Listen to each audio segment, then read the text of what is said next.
L'esprit jaillit du cœur de l'homme.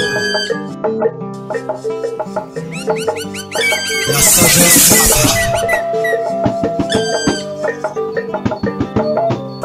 Le monde se transforme. La justice s'impose. Et l'amour rayonne sur toute la terre.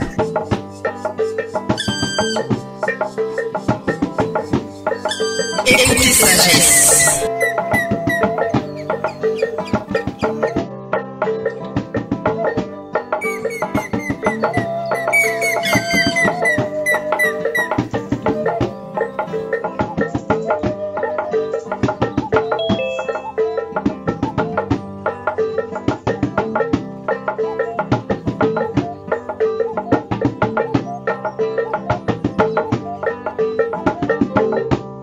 Écoutez sagesse. Philosophie. Écologie. Spiritualité. Santé. Religion. Science.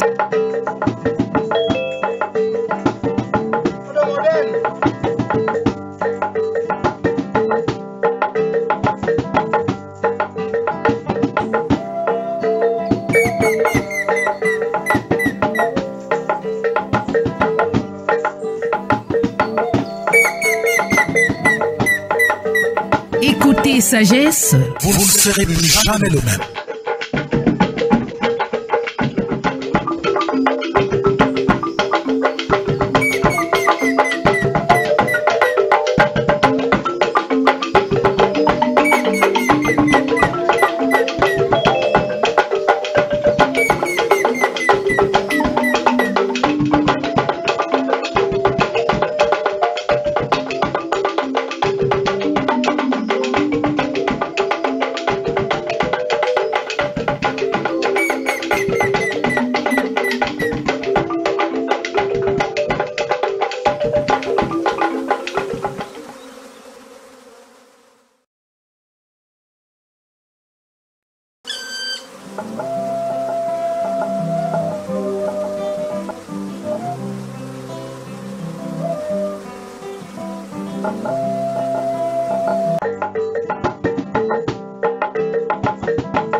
Écoutez sagesse. Vous ne serez plus jamais le même.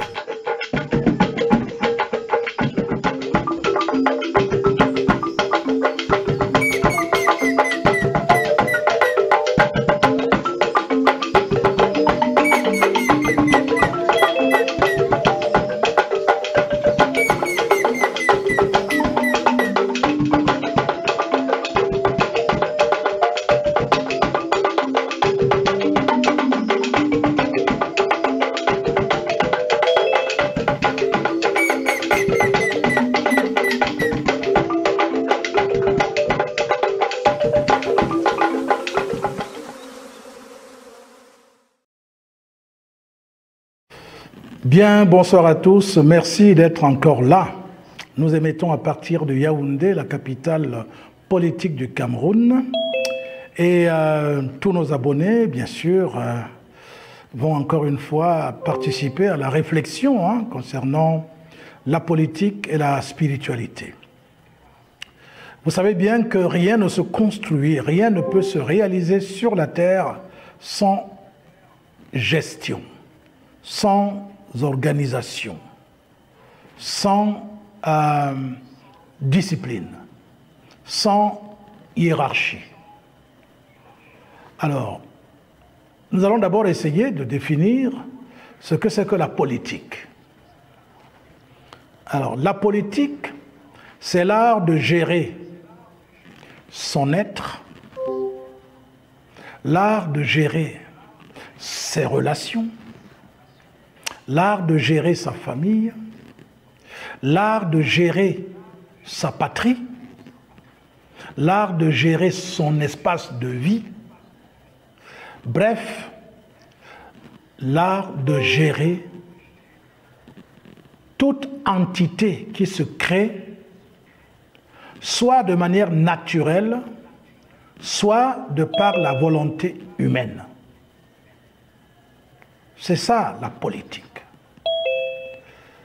Lorsque tu gères ton être, c'est-à-dire l'ensemble de tes cellules, et que tu leur apportes ce dont elles ont besoin pour se nourrir, pour pouvoir tisser la barrière protectrice contre l'intrusion de tout ce qui peut être néfaste.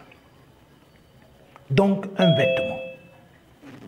Lorsque tu as pu faire en sorte que la cellule puisse être logée convenablement au milieu et dans l'ensemble de toutes les cellules de ton corps. Lorsque tu as pu faire en sorte que chaque fois qu'il y a déséquilibre dans ton système, tu apportes des éléments soit endogènes, soit exogènes, qui permettent de rétablir l'équilibre, alors forcément, tu fais la politique. Et j'ai dit que c'était un art. Un art parce que lorsqu'on réussit à le faire, cela exhale la beauté. Cela exhale la musique, de la très très bonne musique. Cela exhale des belles formes. C'est pour cela que la politique est un art. Alors vous comprenez que c'est aussi un art parce qu'il faut en avoir le talent. Cela veut dire que pour faire la politique, il faut donc avoir le talent, par exemple, de quelqu'un qui peut persuader, quelqu'un qui peut diriger, qui peut gérer, qui peut être préoccupé par l'intérêt général. Parce que même quand vous gérez votre corps, vous voyez bien que vous êtes obligé de gérer des organes, des cellules qui parfois, et même des entités qui ont pénétré votre système et qui viennent y loger et qui, a priori, ne vous permettent pas de bien vous porter, mais qui peuvent pourtant apporter, par leur existence à l'intérieur de votre propre système, eh bien, quelque chose de positif, malgré leur intrusion. C'est ainsi, par exemple, qu'en politique se retrouve donc la branche qu'on appelle la diplomatie. Parce que vous aurez à gérer des problèmes à l'intérieur qui sont causés par l'intrusion des entités qui viennent entrer dans votre pays ou dans votre système ou dans votre village ou dans votre lieu. Vous devrez gérer ça. Votre espace a des riverains, des entités qui habitaient là auparavant, mais à un moment donné, il y en a d'autres qui arrivent. Donc il faut de la diplomatie. Parce que chaque pays, à l'extérieur, et ça nous en venons déjà un peu, commencer à rentrer un peu dans la politique des pays, lorsqu'un pays se rend compte que ses citoyens sont désormais présents dans un autre pays, généralement, ça pousse les dirigeants de ce pays à commencer à envisager qu'il y ait échange d'ambassadeurs ou de représentation. Donc vous voyez que la seule présence des entités externes à une certaine communauté ou à un certain lieu peut entraîner donc la nécessité de collaborer avec d'autres structures à l'extérieur. C'est ainsi que les États collaborent avec d'autres États. Les États collaborent avec les institutions internationales. Les États collaborent avec les organisations régionales et sous-régionales, alors que ces organisations n'ont pas pris naissance à l'intérieur de ces pays. Mais vous vous retrouvez obligé de gérer la complexité de tout cela, non seulement dans ce qui se passe à l'intérieur, mais aussi de ce qui se passe à l'extérieur. Et c'est ainsi que vous allez avoir des ambassades que vous allez créer dans d'autres pays avec lesquels vous entretenez des relations. Et tout cela donc devient d'une complexité extraordinaire. Donc on est parti si vous voulez, d'un citoyen, et on a traversé les différents cercles qui nous amènent jusqu'à l'international, jusqu'à la diplomatie, jusqu'à vivre en rapport et en relation avec les structures internationales. Donc vous voyez que la politique, c'est pour cela que si vous n'avez pas une certaine conscience élargie, tout au moins, il n'est pas possible d'envisager de pratiquer la politique. C'est ainsi que vous verrez donc désormais que quelqu'un qui n'a la conscience que de son village ne peut pas avoir l'ambition, par exemple, de gérer une commune. Quelqu'un dont la conscience n'est pas suffisamment élargie pour pouvoir participer à la gestion d'une région ne pourra jamais ambitionner de pouvoir être dans une structure régionale. Donc vous voyez, l'élargissement de la conscience amène donc l'homme à quitter de son espace propre et personnel pour aller progressivement dans des espaces plus larges, déterminant ainsi son état de conscience. Donc vous voyez quelqu'un qui a par exemple un état de conscience qui lui permet de penser à la géopolitique mondiale, de penser aux relations inter-États, de penser aux relations entre les organismes internationaux et tout ça, eh bien c'est une conscience qui s'est élargie. Parce que vous ne voyez plus seulement dans le cadre limité de l'endroit où vous avez l'habitude de vivre. Parce qu'il y a des gens qui mènent toute une vie sans sortir d'un arrondissement, par exemple, jusqu'à sa mort. Il y en a qui vivent dans un village, jusqu'à leur mort, il n'est jamais sorti du village. Il y en a qui vivent dans une région, ils ne sont jamais sortis de la région. Et vous comprenez qu'envisager ou attendre que quelqu'un de ce genre-là puisse participer à la gestion d'une structure macro alors qu'il n'est jamais sorti du village, vous voyez bien que c'est compliqué. Donc, vous comprenez, je voudrais d'abord exprimer ce premier aspect de la politique qui est l'aspect de partir de soi-même,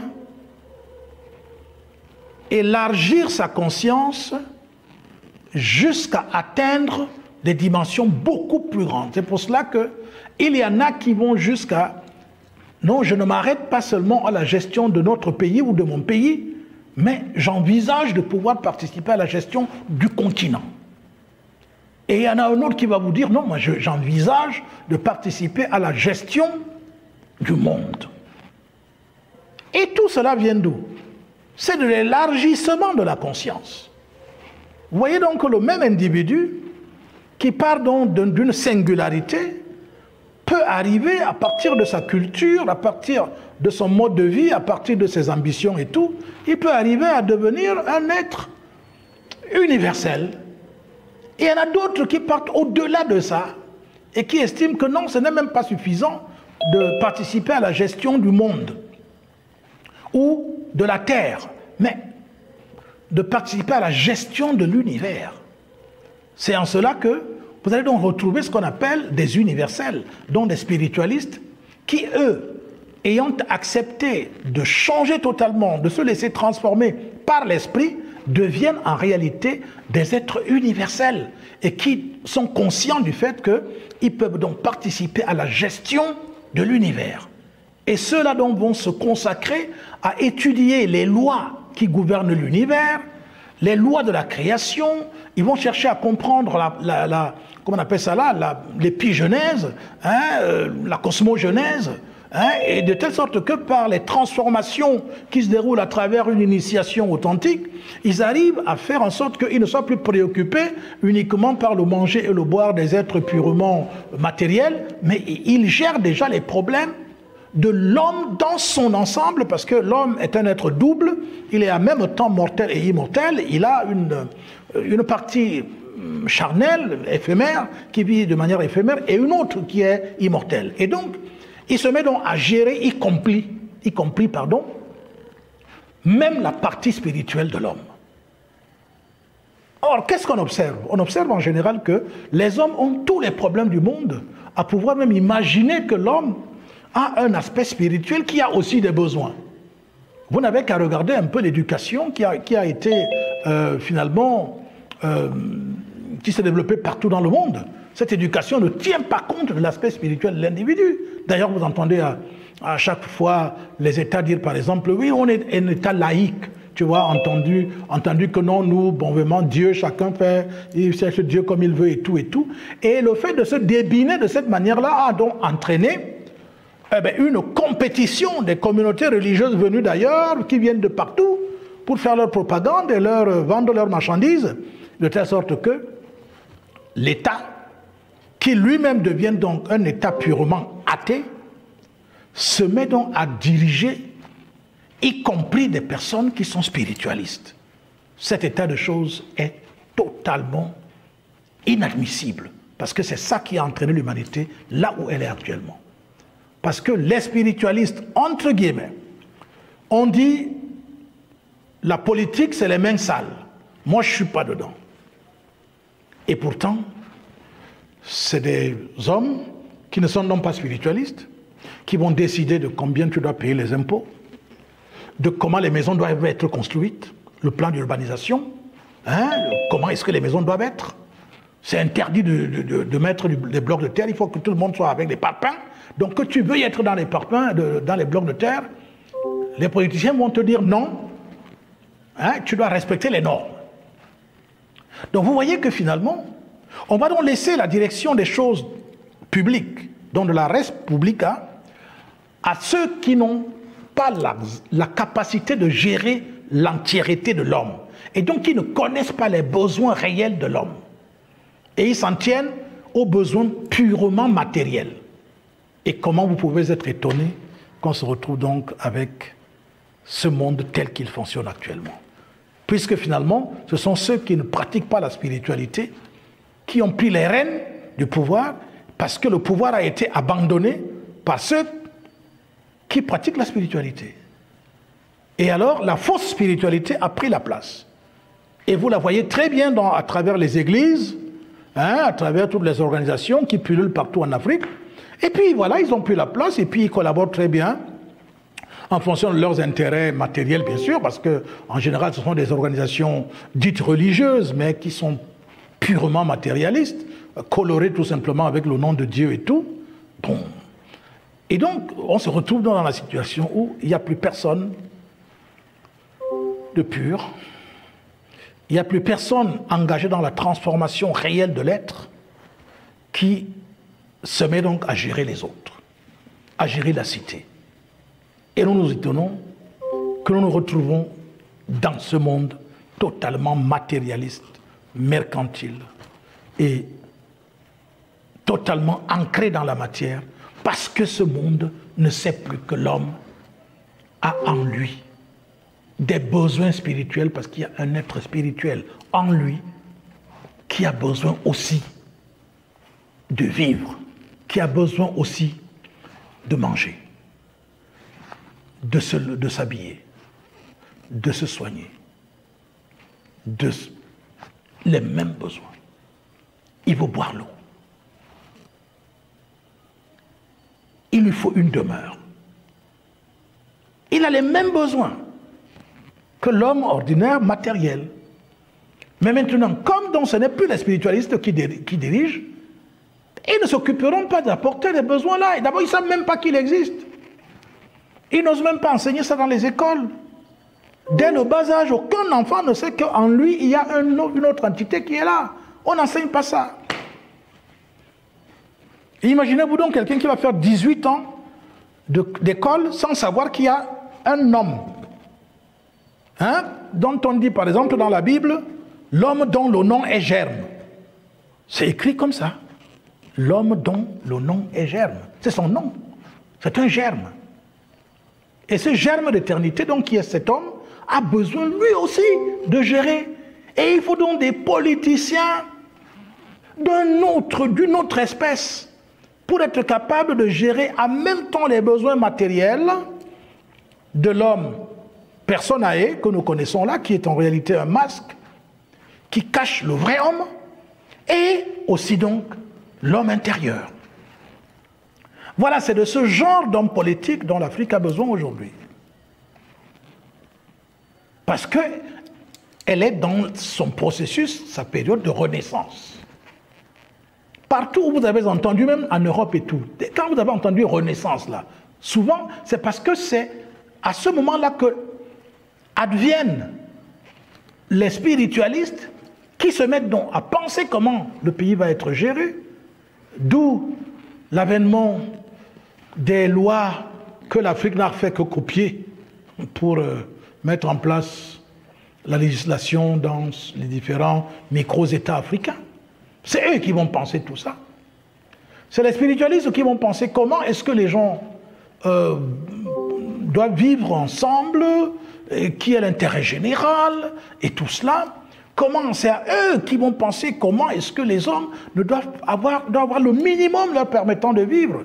Mais c'est ça qui a permis qu'en Europe, à un moment donné, que des gens soient capables, même s'ils ne travaillent pas, d'aller s'inscrire au chômage et d'avoir un minimum pour vivre. Parce que c'est des personnes qui pensaient à l'homme, à l'humanité. C'est des personnes qui pensaient que l'homme a des besoins minimaux, qu'il faut résoudre absolument. Et ils l'ont fait. Il faut être malhonnête pour ne pas le reconnaître. En Occident, ça s'est fait. Mais c'est qu'à un moment donné, il y a eu des choix politiques. Lorsque donc les pseudo-spiritualistes ont pris le pouvoir en Occident, ils ont donc ramené le monde là où il se trouve aujourd'hui. Ce n'est pas seulement maintenant que les États-Unis prétendent être le patron du monde, hein. C'est une histoire très vieille. À l'époque, souvenez-vous des élections qui avaient eu lieu aux États-Unis entre Truman et Wallace. Et il y avait la franc-maçonnerie matérialiste et le semblant de franc-maçonnerie spiritualiste qu'il y avait encore aux États-Unis et qui était en train de décliner avec la progression du mal, avec la progression du vice, avec la progression du matérialisme. Cette franc-maçonnerie spirituelle a disparu. Aujourd'hui, je ne sais même plus si même on se souvient qu'il y avait ce genre de franc-maçonnerie spirituelle. Je ne suis même pas sûr qu'on s'en souvient encore aux États-Unis. Et dès que les autres ont pris, la franc-maçonnerie matérialiste a pris le pouvoir parce qu'ils avaient gagné les élections, et c'était Truman, eh bien, forcément, le monde a basculé. On est entré donc dans le matérialisme le plus abject, et ils se sont enorgueillis pendant donc tout ce siècle d'être les vrais patrons du monde. Mais vous voyez, à l'heure actuelle, ça coïncide avec la phase où, évidemment, ils sont en train de sombrer.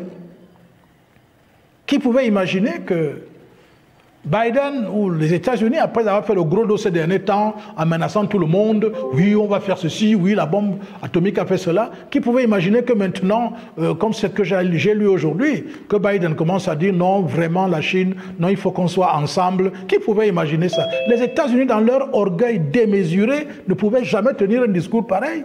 Maintenant, ils commencent à dire non, vraiment la Chine, non, non, on ne peut pas vivre l'un sans l'autre. Vous avez vu? C'est fini.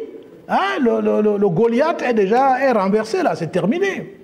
Donc, vous voyez là, je venais de vous dire en quelque sorte comment est-ce que, pour parler de politique et de spiritualité, il fallait d'abord savoir qu'est-ce que c'est que la politique. Donc, l'art de gérer l'homme. Et si tu gères bien l'homme, tu te gères toi-même parfaitement, tu gères une cité. Logiquement, pour qu'un homme soit candidat aux élections, ce n'est pas le choix des des personnes matérialistes ou bien des personnes qui ne savent rien de la spiritualité qui devraient les lire. Non. Et c'est pour cela que nous sommes là où nous sommes. Parce que les gens votent. La population vote. Elle est comme je sais pas, une population moutonnière. Elle vote pour l'homme qu'on voit là. Mais elle ne connaît pas l'existence de l'autre homme. Or, il faut pouvoir, ceux qui votent devraient être des gens qui connaissent l'existence de l'autre homme, qui connaissent ses besoins et qui savent qui est à même de pouvoir gérer. Mais voilà la situation où nous sommes. Eh bien, oh, le monde va en cuit. On écoute souvent cette expression dans Facebook. Vraiment, le monde va en cuit. Alors, voilà là où nous nous trouvons actuellement. Qu'est-ce qu'il faut faire? Vous qui m'écoutez ce soir, ce qu'il faut faire, c'est de poursuivre donc votre quête spirituelle. Parce que c'est dans cette quête spirituelle qu'il est possible de se transformer, de devenir un habitant des deux mondes, parce que l'autre monde aussi s'est déjà éveillé, il commence à vivre, et vous commencez à connaître les besoins du monde nouveau qui apparaît en vous. C'est d'ailleurs cela qu'on devrait appeler le renouveau. Mais vous entendez souvent les hommes politiques parlent de renouveau souvent, alors qu'ils font tout sauf le renouveau. Or, le renouveau, c'est une question de comment prendre soin de l'homme nouveau qui était là depuis, comme un germe, et qui a commencé à se déployer. Il n'y a que lui qui peut apporter le renouveau. Un homme de ce genre. Vous voyez ça? Or, vous allez entendre des hommes matériels vous parler de renouveau, alors qu'ils n'en savent absolument rien. Donc, je voudrais d'abord m'arrêter là. On a beaucoup à se dire concernant la politique et la spiritualité. Je voudrais d'abord que si vous avez des questions ou des préoccupations ou des avis, allez-y, exprimez-les. Et puis, après, on va continuer. On a tout notre temps ce soir. Encore une fois, bonsoir. Et nous allons souffler un petit peu, si le technicien peut nous permettre. Et puis, on reviendra.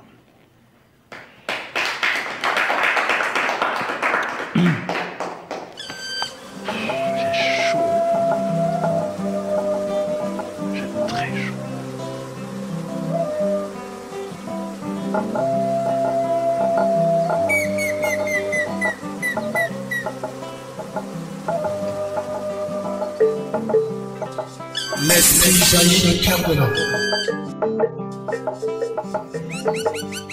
La sagesse apparaît. Le monde se transforme. La justice s'impose. Et l'amour rayonne sur toute la terre.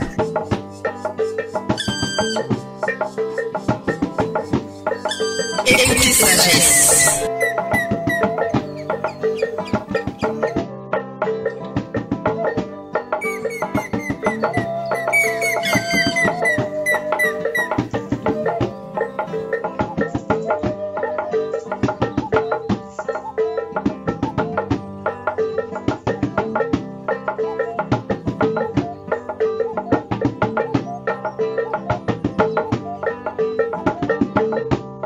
Écoutez sagesse. Philosophie. Écologie. Spiritualité. Santé. Religion. Science.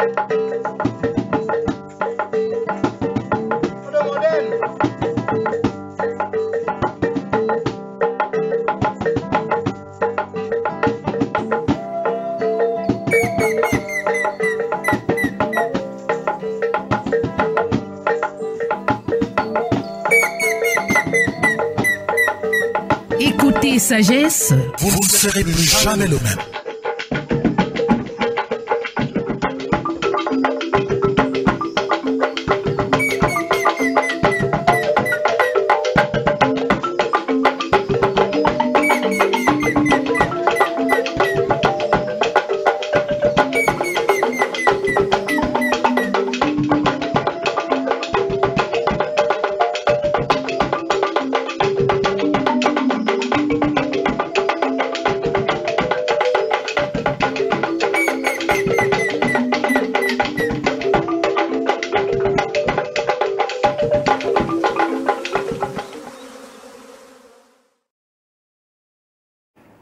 Bien. Alors, est-ce que j'ai la difficulté que j'ai ce soir, c'est que je ne vous vois pas. Je ne sais pas, je ne peux pas voir s'il y a une main qui est levée, je ne vois rien absolument. Voilà. Bon, voilà, peut-être oui, là maintenant ça a changé. Vous savez, quand on est hors du village, c'est pas pareil, hein. Bon, alors je vous écoute, hein. Ne me laissez pas parler seul.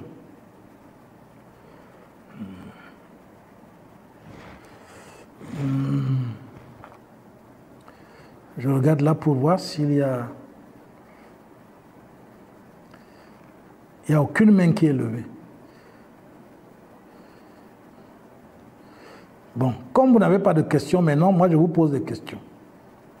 Je vais même désigner, puisque je vous connais, vous les abonnés. Je vais désigner les gens qui vont donc s'exprimer. Comme vous ne voulez pas participer.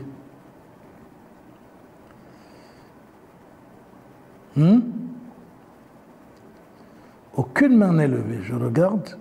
Aucune main.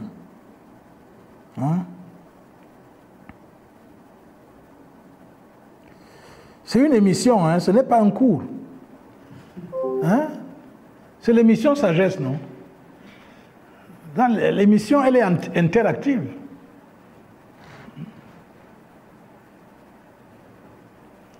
L'émission, elle est interactive.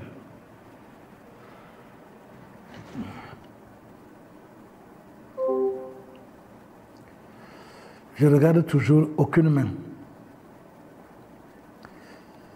Même les gens de Yaoundé, 0. Les gens de Douala, 0. Les gens de France, 0. Belgique, 0. Partout. Hein? Ah, Patrick a levé la main. Bon, Patrick, prends la parole.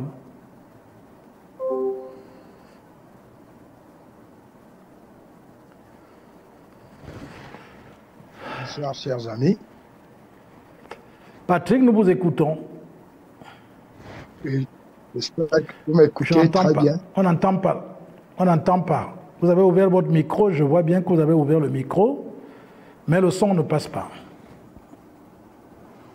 Un drôle. Toujours pas de son. C'est bon là, allez-y.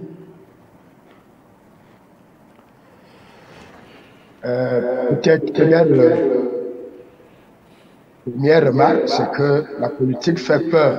Peut-être c'est ça qui fait que les gens ne lèvent pas. Ce n'est pas parce qu'elle... c'est un formatage, peut-être. Alors que ce n'est pas ça qui devrait être. Ce n'est pas ça. Parce que l'idéal, la politique, son but est très noble. Très, très noble, comme la spiritualité. Parce que si la politique gère l'homme, je crois que c'est le même but que poursuit la spiritualité. Et je crois qu'en cela, l'autre jour, quand vous parliez de la croix, en cela, je crois que la politique et la religion ou la spiritualité se rejoignent. Peut-être c'est cette peur, cette initiation à chasser la peur qui doit continuer. Parce que dès qu'on évoque politique, et quelquefois les gens ont raison, c'est que c'est des non-spiritualistes qui l'exerçaient et qui étaient dans la barbarie la plus abjecte, qui a fait que certains se résignent à s'abstenir ou à observer d'abord Mais tel que, j'allais dire les temps, ou alors l'atmosphère, depuis quelques décennies, est en train de changer. Je crois qu'il n'est plus question d'avoir peur, sinon pratiquement nous tous on va partir. Il faut que certains courageux qui doivent se jeter à l'eau. Et qui dit courage va dire aussi, comme vous l'avez dit, vous le dites souvent, c'est continuer à travailler, à purifier son être. Parce que ne peut être courageux, comme vous-même qui parlez, sans avoir peur, que celui qui entreprend un travail de gestion de sa propre cité. Donc, je crois que chacun est appelé vraiment à faire la politique la plus noble, c'est-à-dire gérer d'abord sa propre cité, taire les désirs et tout ça, pour que s'éveille l'autre homme qui jusqu'à ce jour a été, j'allais dire, enterré, je peux dire pour toujours, puisque les citadelles poussent, mais l'homme intérieur, lui, il est mort pour toujours ou enterré. Je crois que vivre cette nouvelle politique, c'est ce que nous on peut seulement dire, et nous on adhère à cette tâche noble, à cette nouvelle aventure qui, ma foi, va réapprendre aux gens vraiment ce que c'est que la politique. Merci, c'est tout ce que nous pouvons dire. Merci, cher monsieur Elundu. Alors, je pense que c'est une très bonne contribution dans la mesure où ceci nous rappelle la responsabilité de chacun. Parce qu'il y a une expression actuellement qui est utilisée en Afrique, au Cameroun en particulier. On dit si tu ne fais pas la politique va te faire. C'est-à-dire que, voulant dire que, effectivement, c'est un appel à ce que tout le monde puisse s'impliquer dans les affaires d'ordre collectif. Parce que vous ne pouvez pas laisser la charge à d'autres qui passent parfois des nuits blanches pour réfléchir sur comment il faut régler le problème des inondations, comment il faut régler les problèmes du climat qui a augmenté, comment il faut régler les problèmes de la démographie qui est galopante, pour qu'il y ait de l'eau pour tout le monde et qu'on sort et tout. Il y en a seulement qui passent des nuits blanches, mais il y en a qui dorment chez eux et qui pomponnent juste leurs enfants pour leur satisfaction personnelle. Alors que des gens vont décider, comme j'ai dit tout à l'heure, y compris, ils vont prendre des décisions qui vont aller à l'encontre de la décence, à l'encontre des lois morales, à l'encontre de l'éthique. Qu'est-ce que vous allez dire? Quand on a déjà voté des lois, pendant que vous dormez, vous trémoussez chez vous, vous vous entrelacez avec votre mari et votre femme, mais il y a des gens qui votent des lois qui vont s'appliquer sur vous. C'est comme ça que ça se passe. Et puis, ce que M. Elundu dit nous permet de revenir sur l'une des choses qui s'est passée en Afrique qui est regrettable. Je prends le cas de l'Église catholique, romaine, j'entends, qui a donc prélevé l'essentiel de la crème de l'intelligence africaine et qui sont devenus donc des prêtres et à qui on demande de ne pas faire la politique. Vous voyez ce que ça... Peut-être que vous ne mesurez pas. Hein? On parle de l'esclavage, de la traite négrière, mais c'est un aspect que les gens ne voient pas. Il y a combien de milliers de prêtres en Afrique? Et le plus souvent, ces prêtres étaient choisis parmi la pépite dans la famille.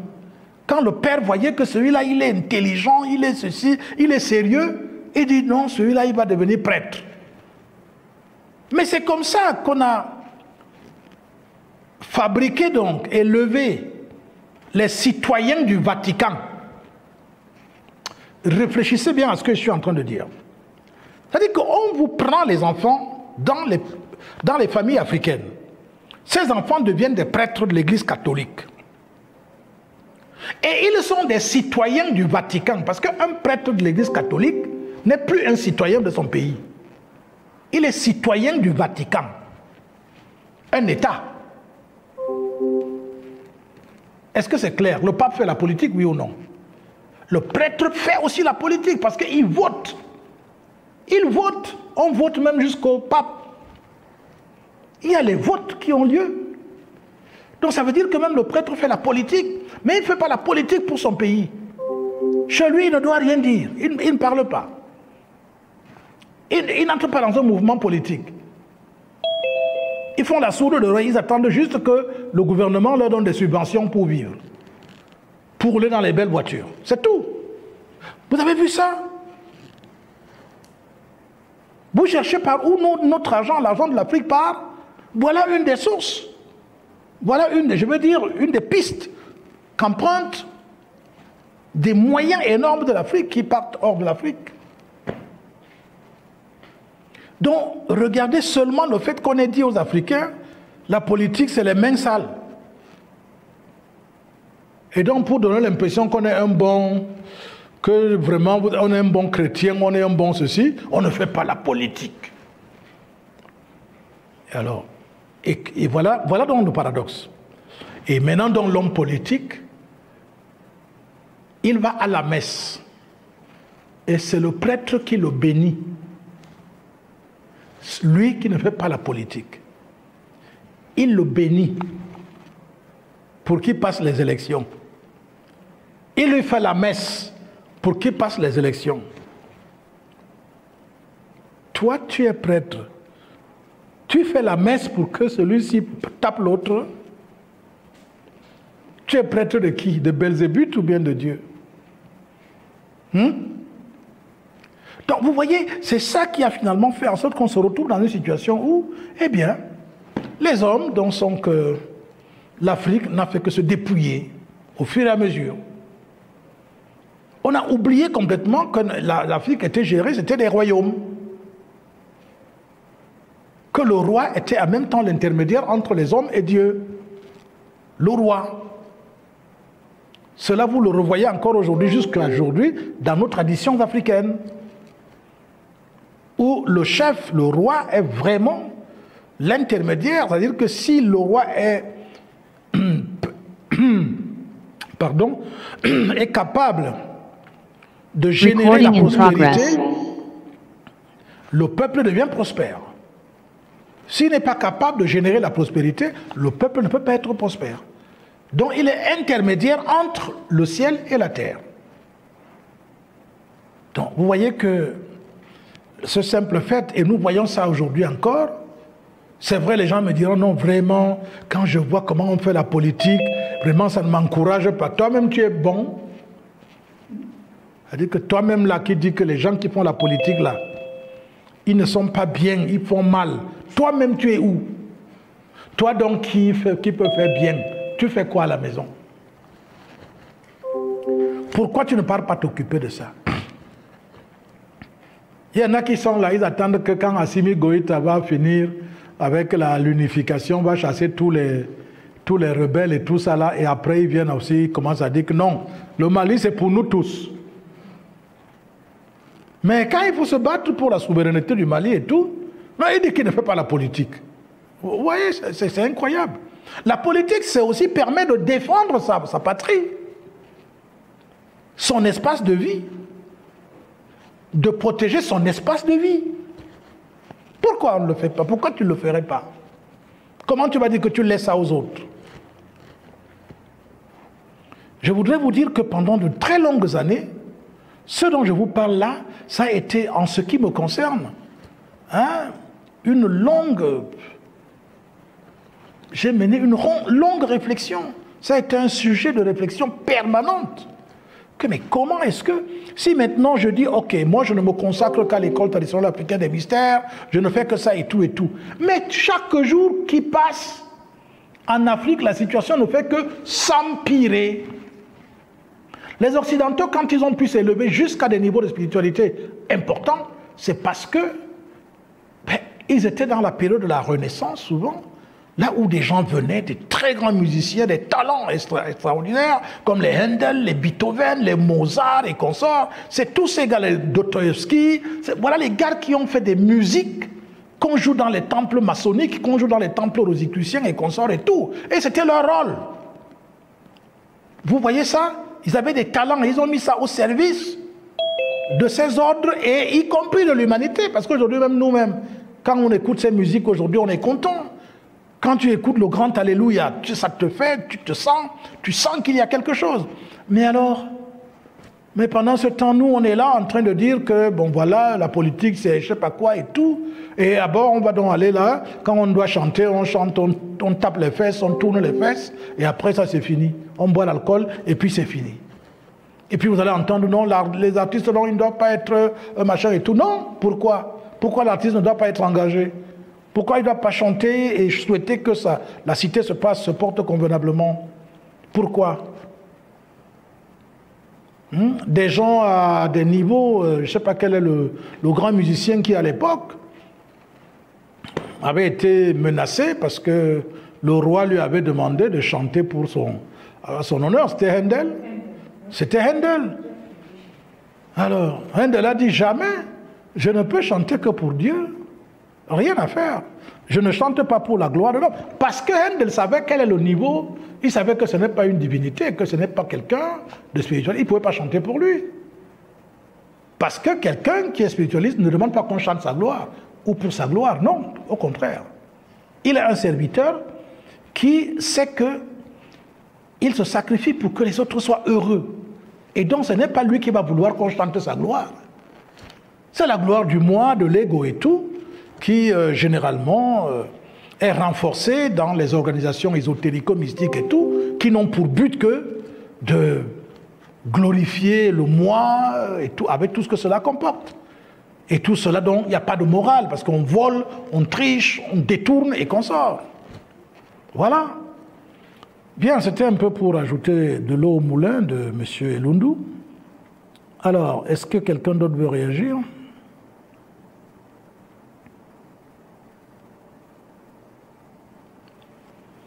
Vous savez, si vous me laissez parler, moi je vais parler jusqu'à tout seul, sans arrêt.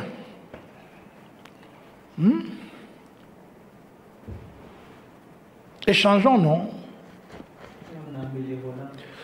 Ah, monsieur Onambele. Ainsi, on peut parler du triangle spiritualité, religion, politique. Je pense que les trois concourent à un même temps. Bien sûr. Mais bien sûr. L'art, la religion, la science, les trois là sont pilotés par la politique. Malheureusement, c'est ça la vérité. C'est la politique qui coiffe ça. Cela veut dire que la politique est divine. C'est un art divin. Ce n'est pas un art ordinaire. C'est un art divin. C'est pour cela que quand vous faites mal cet art, ça entraîne des conséquences que vous voyez. La désolation, les injustices, voilà, la gabégie, la rapine, voilà. Parce que c'est un art divin. L'art de gérer une émanation de la divinité. Ce n'est pas une chose simple. Et donc c'est pour cela qu'il faut, à ce moment-là, que les trois soient réunis, l'art, la science et la religion.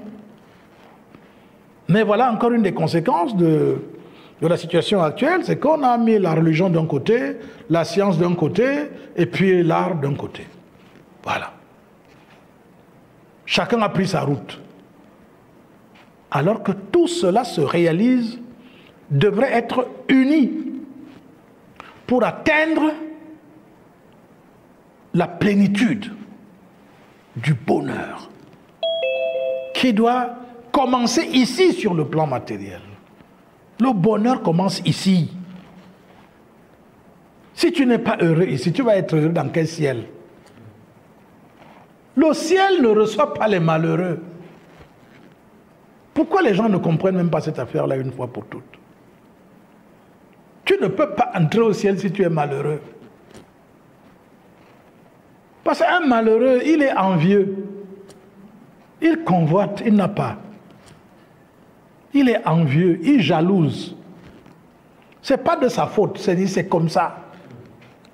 Alors, comment il va entrer dans quel ciel, dans quel royaume? Ce n'est pas possible. Il faut établir une paix durable, étant ici sur le plan physique, matériel. D'où la nécessité que les hommes politiques sortent d'une véritable école spirituelle. Et nous n'inventons pas la roue dans ce sens, ni le fil à couper le beurre. Non, ça a été toujours comme ça. Les gestionnaires de la cité sortent d'une école spirituelle. Mais alors, les autres spirituels, d'où sortent les hommes politiques d'aujourd'hui, elles sont dégénérées. Elles ne sont même plus des écoles spirituelles. C'est des mouvements ésotérico-mystiques. Point. Fini, terminé. Si on gérait, par exemple, les cités, selon les règles de la Maat qui sont contenues dans les livres sacrés et tout, vous verrez la manifestation du royaume sur la terre. Est-ce que ça ne s'est pas fait en Égypte antique? Pourquoi on en parle? Une civilisation qui met 3000 ans et qui fait des œuvres immortelles.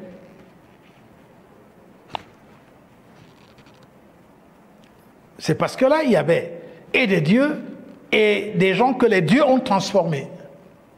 Et donc qui ont rendu dans l'endroit la cité belle, solide. Oh là là, incroyable. Et c'est ça qu'on doit faire maintenant. Les mêmes conditions qu'il y avait à l'époque, quand autour du Nil s'est établie cette communauté dont on parle encore aujourd'hui avec beaucoup de machin, mais c'est les mêmes conditions sont à l'heure actuelle, réunies. Regardez la luxuriance de l'environnement africain. Tout est là, il y a de l'eau, il y a du soleil. Les Égyptiens n'avaient besoin que de ça, de l'eau et du soleil. C'est tout. Et ils ont fait des œuvres formidables.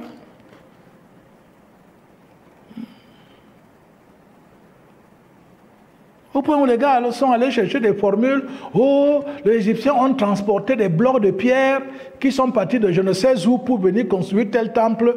Alors que un homme simple sait très bien que je prends la terre, je mélange avec certains trucs-là, la paille, les coquillages et consorts et tout, je fabrique machin, je coffre et je verse ça là quand ça sèche, le bloc est là.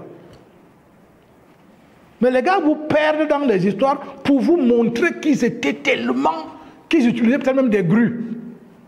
C'est ça qu'ils veulent, parce que dans leur tête, ils cherchent comment les Égyptiens transportaient les grosses pierres de 2,5 tonnes. Et ils cherchent ça selon leur mental, leur cerveau alambiqué. La réalité, c'est que c'était dans la simplicité. Même à l'heure actuelle,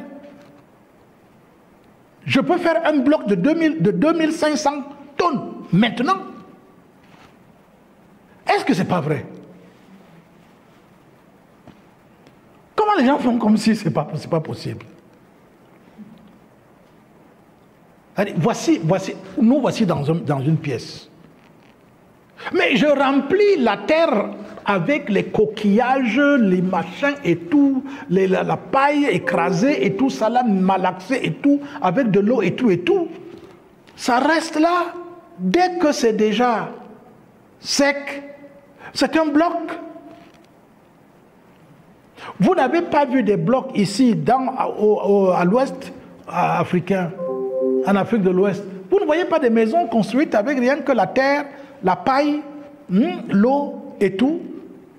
Et les trucs résistent même c'est-à-dire il pleut, il neige, je veux dire, il y a le soleil, il y a la pluie, il y a les intempéries, mais c'est toujours là depuis des années. Les blocs en question sont là. À plus forte raison, maintenant, si tu ajoutes le coquillage, les pierres et consorts et tout, pourquoi ça ne devrait pas rester autant de temps? Surtout lorsque vous avez respecté la loi centrale de construction, qui est la base, le carré, et puis 4 triangles qui se mettent. Mais attendez, vous parlez de quoi? C'est une loi. La pyramide, il n'y a rien de plus solide que ça. Même s'il y a tremblement de terre, personne ne mourra dans une pyramide. Elle ne tombera même jamais. C'est difficile à comprendre. Mais on va vous chercher, oui, machin, ils avaient calculé phi égale 3,14, bon après le cosinus, la tangente de machin et tout. Et personne ne sait même plus que tout ça, l'esprit n'a pas besoin de faire les calculs. Mais c'est incroyable. L'esprit n'a pas besoin de faire les calculs. L'esprit met la chose en place. Et quand vous venez, vous allez voir que non, vraiment, il y a c'est-à-dire le cosinus, la tangente, le machin et tout, l'hypoténuse est montée, descendue. Vous trouvez ça là. C'est vous, avec vos cerveaux de machin là, qui avez besoin de calculer comme ça. Mais l'esprit n'en a pas besoin. L'esprit géométrise. C'est son essence. Bon, vraiment. Ok. Qui ça?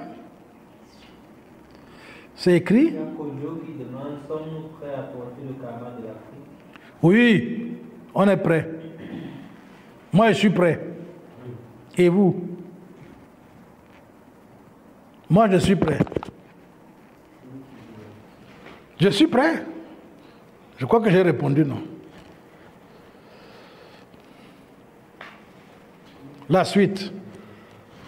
Aloïs qui demande, à prendre le cas de Peter Van Hendel, connaissez-vous actuellement des artistes africains dont on pourra jouer les sonorités dans les temples? Zéro faute. Nous-mêmes, on va faire ces musiques. On a déjà commencé. Vous ne voyez pas que nous avons déjà composé les musiques nous-mêmes? On a déjà commencé. Ça va se poursuivre. Il y a des talents. Le travail est en train de se faire. Il y a Sophie qui demande quelle est la différence entre le mouvement spirituel et un mouvement ésotérique. Mais là, le mouvement ésotérico-mystique ne cherche que les choses de l'invisible, les pouvoirs, les facultés et tout pour pouvoir être machin bien sur la terre, si des choses comme ça et tout. Il y a quoi d'autre? Mais une école spirituelle n'a qu'un seul but: rediviniser l'homme et rentrer dans le royaume de l'éternité. C'est ça le but d'une école spirituelle. Elle est école spirituelle parce qu'il y a l'esprit en l'homme. C'est ça qui lui donne ce nom. Le fait qu'il y a l'esprit en l'homme, et cette école s'occupe principalement de cet esprit et secondairement de la personnalité. C'est pour cela qu'elle est une école spirituelle. Or, on peut s'occuper d'ésotérisme et du mysticisme sans se préoccuper de l'homme intérieur. Vous voyez la différence. Ésotérique veut dire caché. Vous connaissez, il y a plein de choses cachées, non? Il y a des choses cachées, mais qui ne sont pas divines. Alors, le mystique, non, il suffit juste de pouvoir, machin, faire comment on appelle ça là, des mortifications, des chants, des machins, pas mal de choses et tout qui, si vous voulez, mettre quelqu'un en transe et qui lui permettent de pouvoir ressentir, tu vois, les vibrations supérieures du monde, de la chute et tout ça là, donc.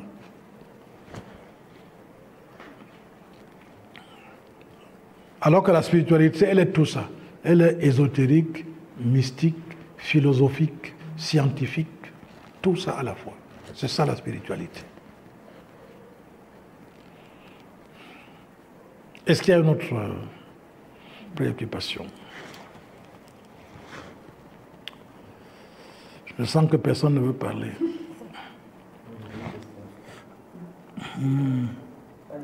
Nous avons appris ces cosinus. Ah, j'ai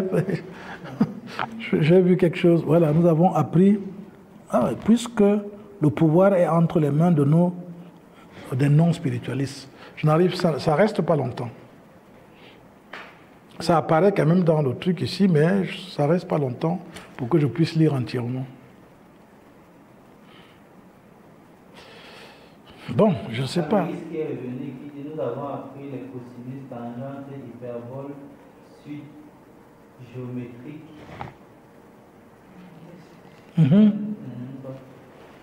Qui ne nous servent à rien aujourd'hui sur le terrain, y compris dans le monde professionnel. Mais bien sûr, on nous a bourré la tête avec des histoires de calcul, de probabilités.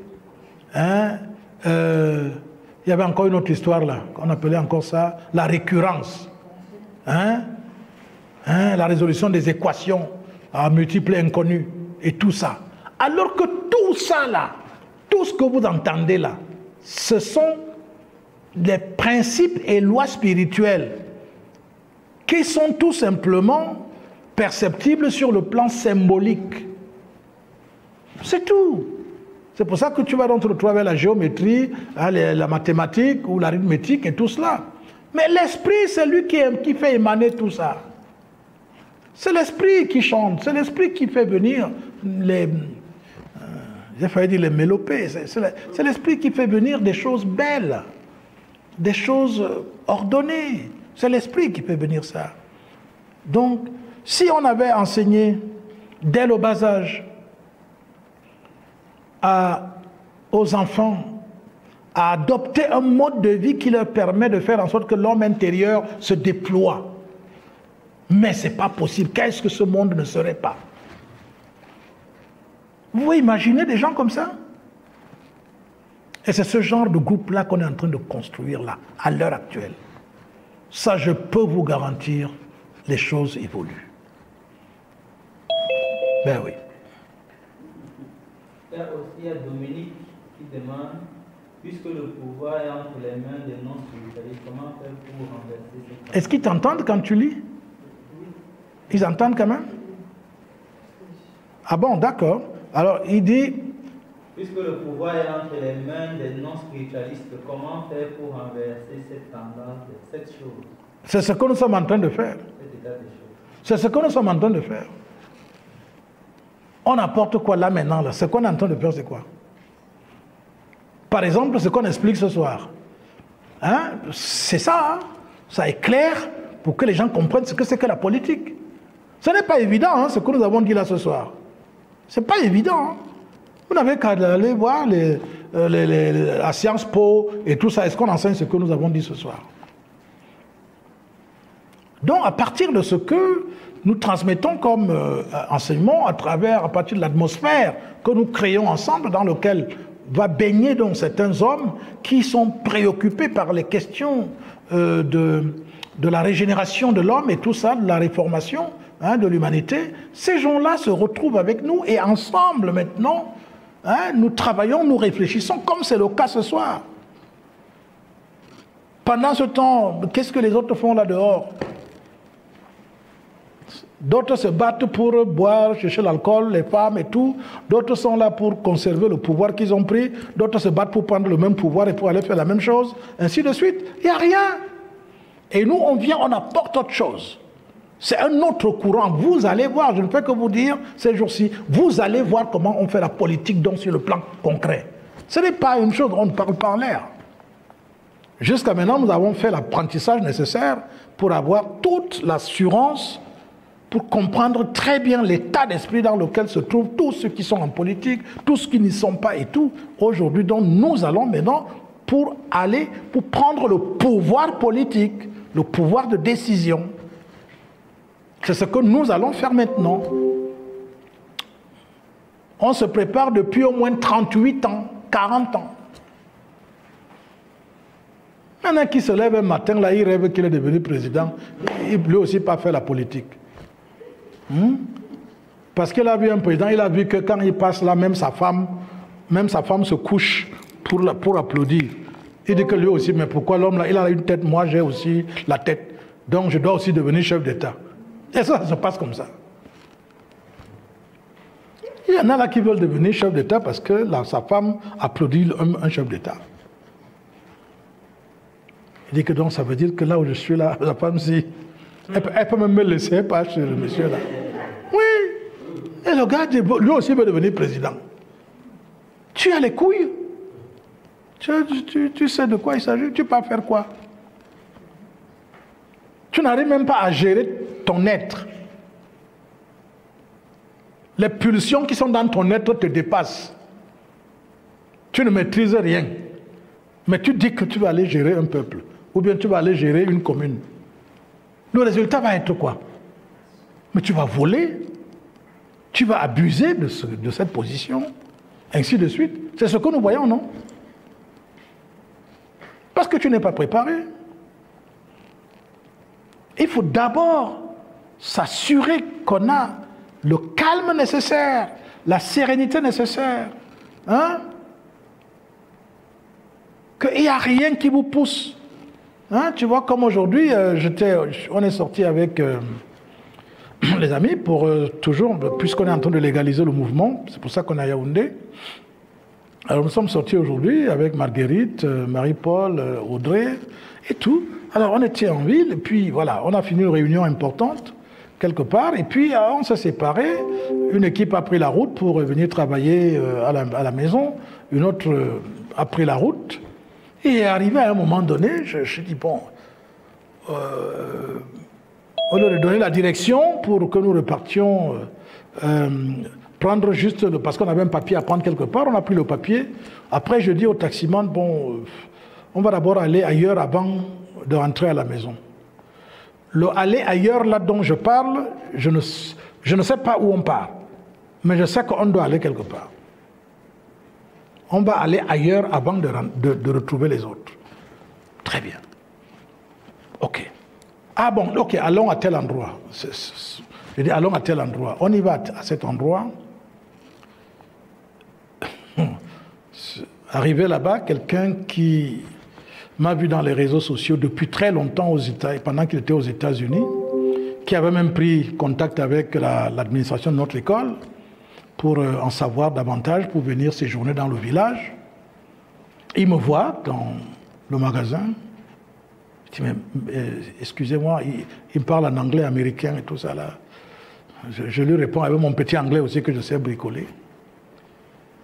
Après, il me dit qu'il avait pris contact avec nous, mais c'est incroyable, l'œuvre que nous accomplissons est formidable et tout et tout. Est-ce que c'est vous, monsieur Moubitan? Après, il prend son téléphone, il retrouve rapidement ce qu'il avait vu. C'est vous? Je dis bien, c'est moi. Oh, je crois qu'il risque de même pas se laver les mains ce soir. Alors, pourtant, c'était une rencontre très importante. Et elle a eu lieu. Et c'est fini là, peut-être. Demain, on sera avec lui. C'est parti là. Parce qu'effectivement, quand le moment est mûr, quand c'est prêt, les choses se mettent en place. Donc, rassurez-vous, je vous raconte ça pour que vous compreniez que nous, on fonctionne avec l'esprit. On ne fonctionne pas avec la chair. Quand le fruit est mûr, il tombe. Donc, je vous dis encore une fois, c'est mûr maintenant. Laissez tous ces gens dont les non-spiritualistes qui gèrent.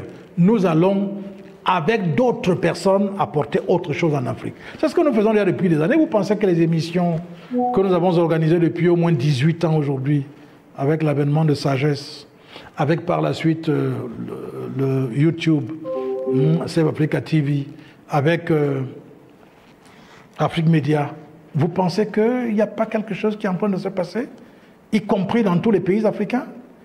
Nous avons le feedback. Il y a des gens qui réagissent, qui nous contactent. On sait à peu près ce qui se passe. Donc, nous pouvons vous dire, nous apportons autre chose. Le véritable renouveau. Donc, le véritable changement.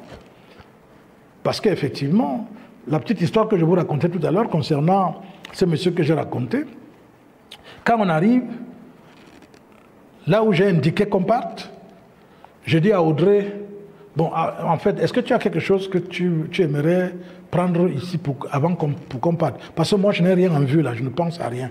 Il n'y a rien. J'ai seulement dit qu'on vienne ici, mais je ne sais pas.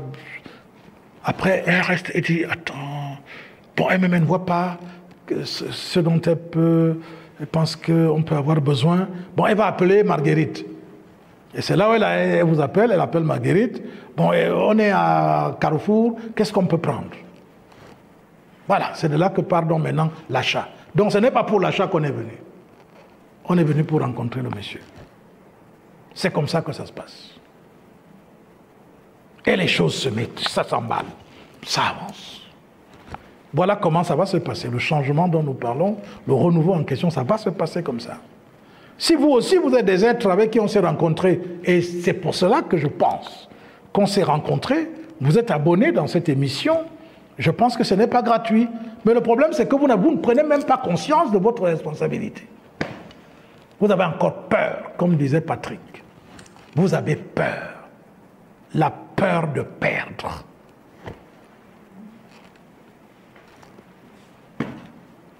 C'est la peur. C'est ça qui vous dérange. Donc, continuez à travailler intérieurement. Suivez les enseignements. À un moment donné, la peur s'en ira. Et là, vous pourrez donc faire vraiment la politique comme il faut. Parce que l'une des choses qui inhibe les facultés de l'homme, c'est la peur. Quand vous avez la peur, la crainte, le souci, vous ne pouvez rien. C'est des antivaleurs, c'est des poisons pour l'esprit. Il faut effacer ça. Le doute, la crainte, la peur. Non, tant qu'il y a ça, vous ne pouvez rien. Or, les hommes sont là, quand il n'a pas peur de mourir, il a peur qu'on lui arrache sa richesse ou ce qu'il a déjà. Hein? Il a les peurs.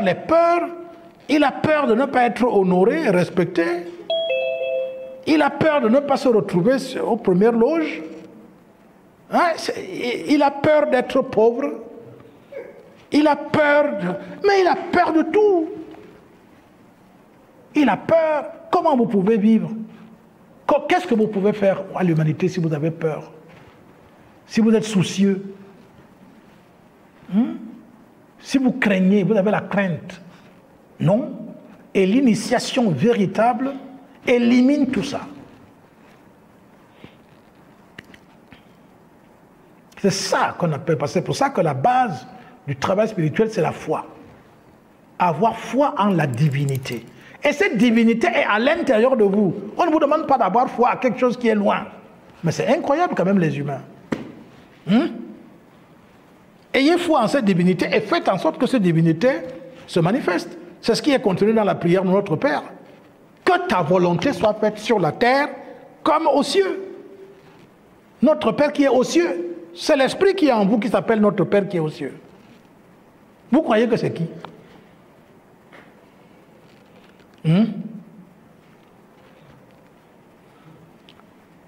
Donc vous croyez que c'est la masse de chair là qui est votre père, qui demande à son père. Son père, c'est papa et maman qui faisaient l'amour, parfois en état d'ébriété et tout. Voilà papa et maman. Vous cherchez quel père? Vous avez un père où?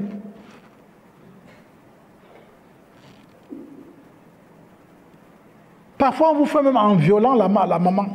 Tout. Mais votre père, c'est le gars là, c'est le bandit là et tout. C'est tout. C'est l'ivrogne, c'est le soulard, voilà votre père. Bon. Mais votre père qui est aux cieux, il est dedans. Il est en vous, c'est l'esprit qui est en vous, qui est votre père qui est aux cieux. Oh, l'humanité. C'est vraiment dommage. On nous a éloignés de Dieu. Pourtant, il est dans notre cœur. C'est incroyable. Elle est à papa qui dit, bonsoir papa, si je comprends bien, on ne devrait pas aller à l'école parce que la sagesse vient seule et naturellement. L'école vous a apporté quoi? Tout à l'heure, vous avez entendu que les gens ont appris cotangente, sinus, machin et tout. Et souvent, ils ne sont même pas allés continuer à utiliser ça dans les trucs, je ne sais pas, scientifiques, les laboratoires et tout. Il devient autre chose. Il apprend les cotangentes, les tangentes, les récurrences, les équations à mille inconnus et il devient juriste. Mais et personne ne réfléchit. Hein. Ce qui est terrible, c'est qu'on a emballé tout le monde. C'est pas possible. Quelqu'un apprend le français, il part à l'école, il devient agrégé de français. Ça peut t'amener dans quel royaume, mon ami? Agrégé de français. Tu es désagrégé. La vraie école, c'est l'école initiatique, l'école de sagesse, c'est-à-dire que celle qui te permet de faire en sorte que la sagesse incarnée qui est à l'intérieur de toi commence à se déployer. C'est ça la vraie école. C'est ça notre école. L'école africaine des mystères, voilà son rôle. C'est ça. Tu rentres là-dedans, on te donne les indications te permettant de faire en sorte que l'homme, Dieu donc, s'incarne. C'est-à-dire Dieu, ton Dieu, il vient dans la chair. Il pénètre ton sang, il te transforme. C'est ça, voilà ce qu'on est en train de faire. Dans l'autre école, là, c'est zéro. Vous qui demandez même là, vous ne voyez, ça vous connaissez Prince? Vous connaissez mon fils sinon? Est-ce qu'il était à l'école?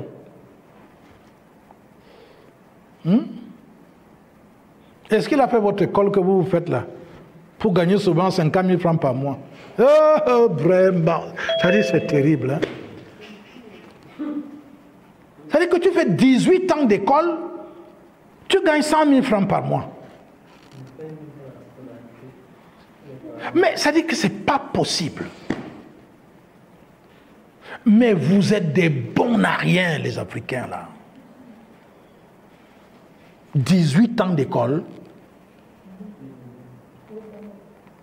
21 ans, 7 x 7 x 7, 3 x 7, pardon, 21 ans.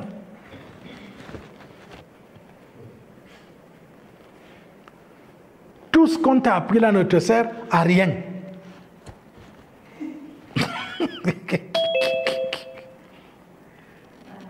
Si c'est les filles, on vous envoie là-bas, vous partez coucher avec les maîtres et les professeurs.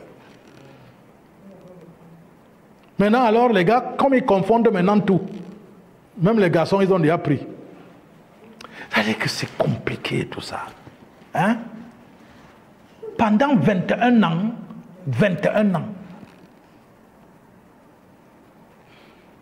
Bon, ok.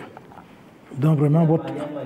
Bonsoir, grand, mais il faudrait d'abord que l'homme intérieur en nous se manifeste avant de faire la politique, apporter le changement qu'il faut dans le nouveau monde. Jamais. Il faut être à l'intérieur du manteau de celui qui a déjà cet homme éveillé. Il faut être dedans, dans le manteau en question. Et le manteau en question, c'est l'école traditionnelle africaine des mystères. Quand tu entres là-dedans, tu peux déjà commencer à faire la politique. Parce que c'est en la faisant, donc en servant les hommes, en t'oubliant toi-même. Tu ne dors pas à 2 heures du matin parce que tu cherchais une belle robe dans un magasin. Non. Tu dors à 2 heures du matin parce que tu étais en train de résoudre les problèmes pour qu'il y ait de l'eau à boire pour tout le monde. Tu payes tes dettes karmiques. Tu allèges ton karma.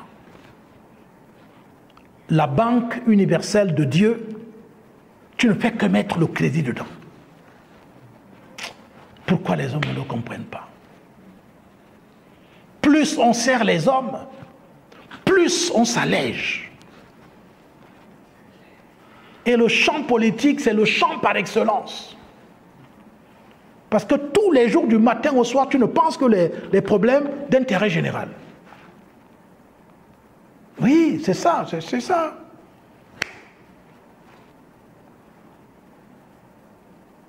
Donc on n'a pas besoin d'attendre d'abord que l'homme se... Non, le maçon c'est au pied du mur. L'homme s'éveille à l'intérieur d'un... L'enfant vient sortir en partie d'où? Mais du ventre de la femme. Tout ce qu'on veut, c'est que la femme s'ouvre et qu'on dépose la semence. C'est pas ça? C'est la même chose avec la naissance de l'homme intérieur. Le ventre en question, c'est ça le champ spirituel de l'école. C'est ça le ventre, c'est là où la femme conçoit. Tu viens dedans. C'est dans cette atmosphère que la conception de l'homme intérieur, ça veut dire que sa revivification va avoir lieu. C'est là-dedans, pas ailleurs. Ça ne se passe pas ailleurs, les amis. Que personne ne vous raconte des histoires. Il faut un champ spirituel. Il faut une atmosphère. Sinon, vous allez me dire que l'enfant peut naître hors du ventre de la femme. Comme vous avez donc déjà fait donc les bébés éprouvettes, les machins et tout, in vitro et tout ça là. Vous allez me dire non, on peut faire ça in vitro. Mais même si vous faites in vitro, vous imitez les conditions qui sont dans le ventre de la femme. Vous imitez en faisant en sorte que la chaleur, le degré de chaleur qu'il y a dans le ventre de la femme, c'est ça qui doit être reproduit à l'intérieur du machin en question. Oui, toutes les conditions doivent être réunies. L'oxygène que l'enfant prend à travers le cordon ombilical et tout ça, là, il faut qu'il respire ça. Donc, dans tous les cas, il faut un ventre. Ça ne se fait pas en dehors. On ne sait jamais. Et quand on est donc déjà dedans, il faut s'ouvrir. Vous comprenez, non? Quand vous vous ouvrez, comme là maintenant, je suis en train de parler. Bon, ça, je dois parler de ça rien qu'aux élèves. Ça, je ne vais pas continuer. Est-ce que la direction du monde actuel a été décidée par les francs-maçons? Mais bien sûr. Cela a pris combien de temps? Je crois que c'est ce que l'Afrique est en train de faire maintenant. Ben, bien sûr. Elle demande combien de temps ça a pris aux francs-maçons pour donner la direction du monde. Ça a pris juste le temps de l'existence d'une école spirituelle. C'est tout. C'est la même chose qui est en train de se passer. Je sais que de temps en temps, derrière ce genre de questions, il y a est-ce que je serai encore là quand ça va avoir... Je connais les préoccupations de ce genre-là. Vous vous demandez est-ce que ça sera, est-ce que je serai là, est-ce que ça sera quand bon, moi je serai encore vivante, ou bien est-ce que ça va se faire dans 5 ans? Non, non, non, nous on ne gère pas les affaires du temps. On est en train de travailler, vous savez, la différence entre celui qui cherche l'éternité et celui qui s'accroche à la matière, c'est que celui qui s'accroche à la matière est obligé de tout gérer en fonction du temps. Parce qu'il est prisonnier de l'espace-temps. Nous, on refuse la prison de l'espace-temps. On travaille, point. C'est tout. On travaille. Le temps, on n'y pense même pas. La clé, c'est de travailler, c'est tout. Vous croyez que si je pensais chaque fois à mon âge, j'étais préoccupé par mon âge, j'ai déjà 68 ans maintenant, là, machin et tout.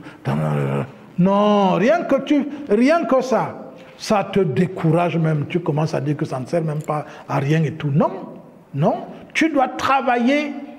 Si tu n'es pas encore immortel, tu dois travailler comme si tu étais immortel. C'est ça la clé. Il ne faut jamais travailler en disant je vais mourir. Jamais. Jamais du tout. Non, non. Non. Travail, c'est tout. Et si ton travail est juste, tu rentres dans l'éternité. Parce que tu n'as fait que penser éternité. L'homme devient ce qu'il conçoit, ce qu'il pense. Donc si vous pensiez chaque fois autant, mais vous serez limité dans le temps. Nous, on n'a pas de souci avec le temps. Voilà. Oui, Sommet. Dans l'Égypte ancien, les pharaons étaient à la fois prêtres et hommes politiques. Bien sûr. Et on parlait de l'âge d'or. Bien sûr. Donc, si l'Afrique veut se relever, il n'y a que les spiritualités qui doivent prendre le contrôle et montrer la bonne gestion de la vie. Il n'y a rien à faire. C'est exactement cela. Océan Infini qui dit... J'espère que vous entendez quand Prince lit. Il ne faut pas que les... Patrick, Monsieur Elundu, vous entendez? Quand Prince lit la question, ok, c'est bien. Allez-y, il y a une autre... Il y a Océan Infini qui dit l'école en ce qui me concerne est une arnaque totale de tourmenter l'humain et de l'éloigner de toutes ses capacités divines. Bien sûr. Bien sûr, c'est vrai. C'est réel. Elle revient et dit, Papa Tao, je l'ai compris 20 ans après. Bien. J'ai magasiné des diplômes et couru après derrière les jobs. Incroyable.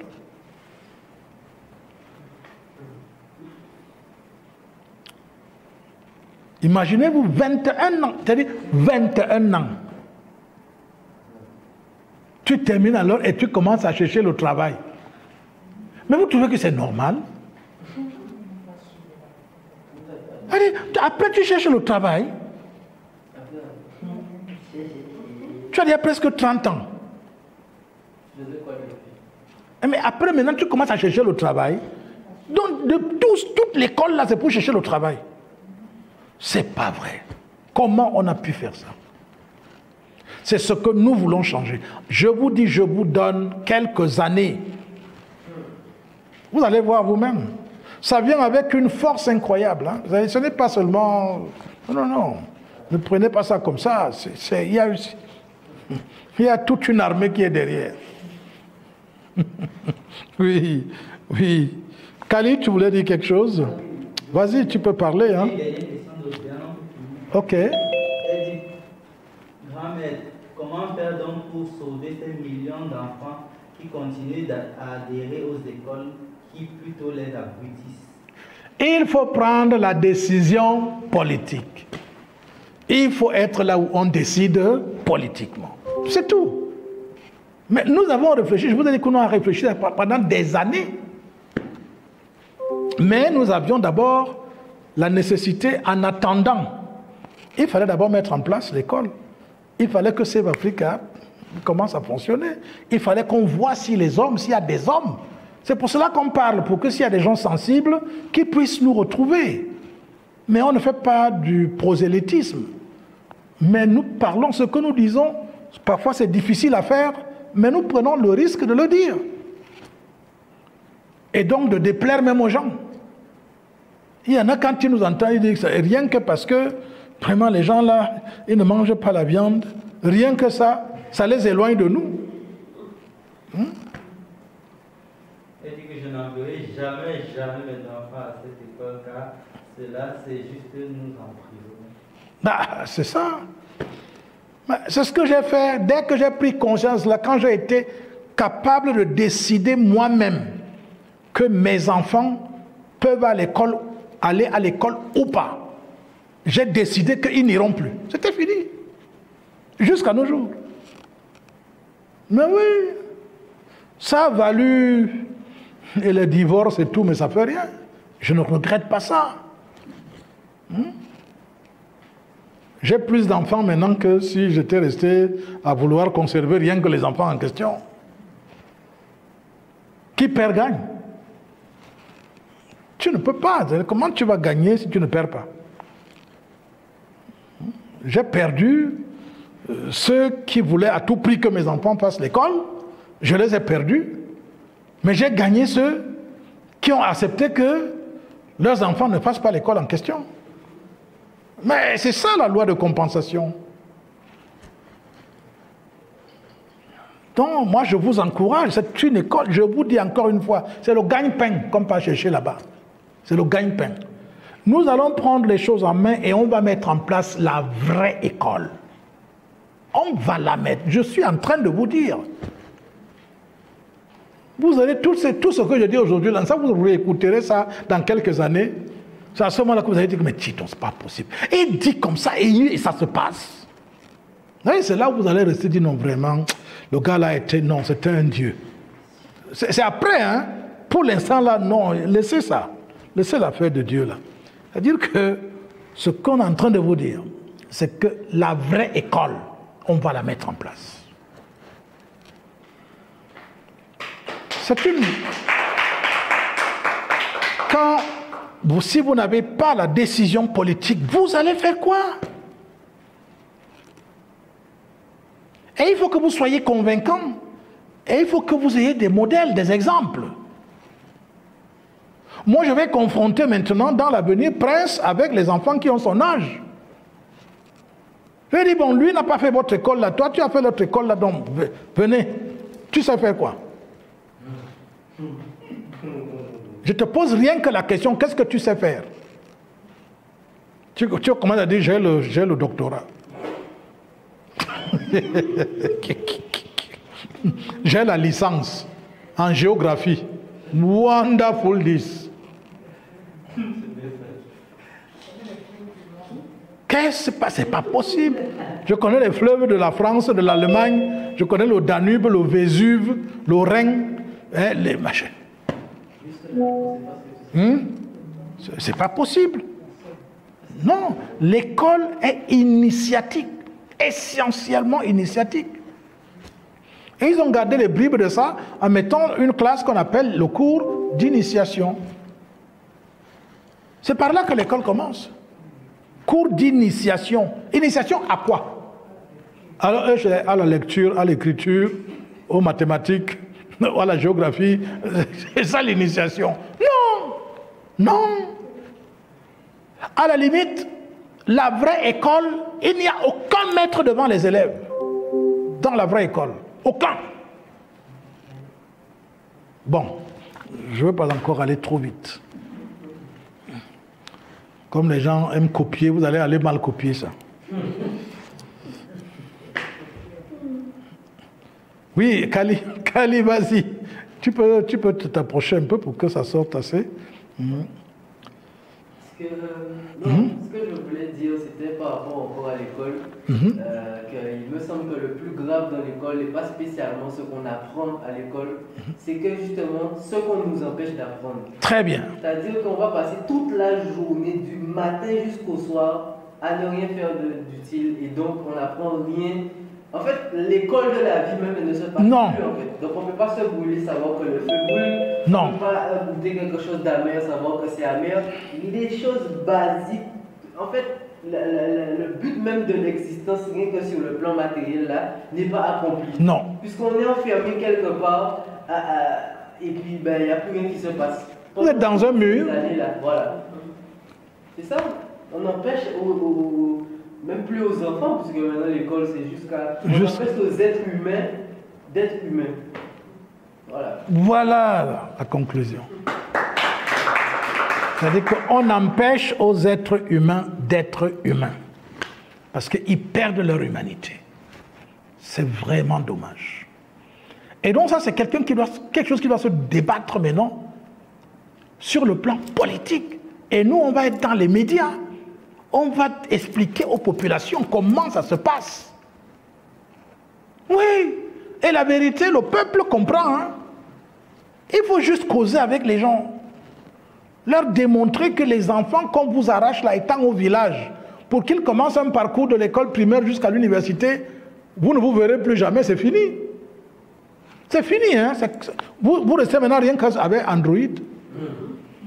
Quand l'enfant prend le téléphone, c'est juste pour dire qu'il envoie l'argent de la pension. Oui, c'est tout. La relation entre le père, je vous dis que c'est... Non, l'humanité est foutue. L'enfant ne voit désormais que le père comme financier.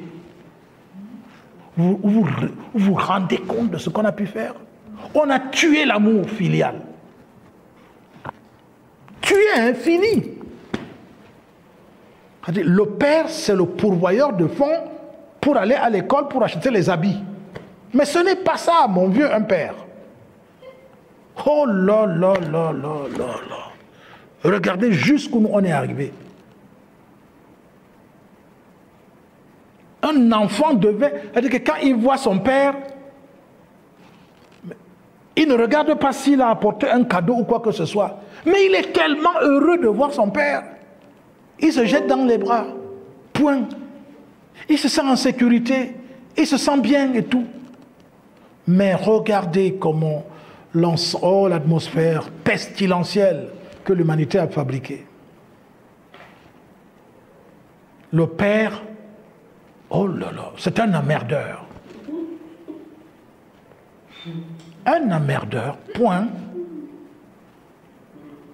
Voilà. La mère dit, le père, bon, il est bien si... il donne tout ce qu'on veut. Voilà. C'est tout. Voilà le père.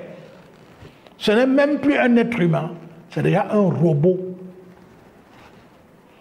chargé de bosser pour apporter les choses à la maison. S'il ne peut plus le faire, on regarde à gauche et à droite. Si on voit un pantalon passer, Ben oui, hein. Il suffit seulement que la belle-mère vienne rendre visite à la fille et qu'elle constate que il n'y a pas peu d'argent qu'elle peut avoir et tout. Elle demande que, je dis, hein, je t'ai accouché pour que tu viennes souffrir. Tu lui demandes, maman, mais comment, pourquoi tu parles comme ça? Elle dit que je n'ai plus rien à dire. Dès qu'elle part, ah mon, si tu n'as pas compris, elle pas préparé le main de concombre. Le prochain voyage, quand elle vient, elle t'offre le main de concombre, tu sors de la maison, tu pars. Voilà comment on fait en Afrique. Elle tourne la tête, le cœur, tout. Tu commences à voir le gars comme un monstre.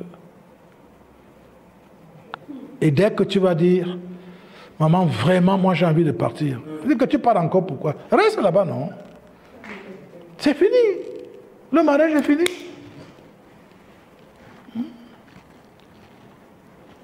Voilà ce que l'humanité est devenue. Alors, il faut qu'on change ça, les amis. On peut changer ça. Hein? Nous avons déjà, nous-mêmes on vit comme on dit là. Donc ça veut dire que c'est possible. Nous devons pouvoir le faire. Et on va le faire ensemble. Ensemble, on est plus fort. On est plus fort ensemble. Les enfants, dès que les parents n'ont plus d'argent, zéro faute, c'est fini. Vraiment. Mais s'ils ont de l'argent, non, ils resteront enfants jusqu'à... toujours et toujours. Non, il va financer mes projets. Mon nom, j'ai tel projet, il va financer. J'ai tel projet, il va financer. Le jour où il dit qu'il n'y a rien, ah, c'est fini. Si tu n'as même pas de chance, on te tire même le revolver et tout ça, on n'en parle plus. Oui, Kali.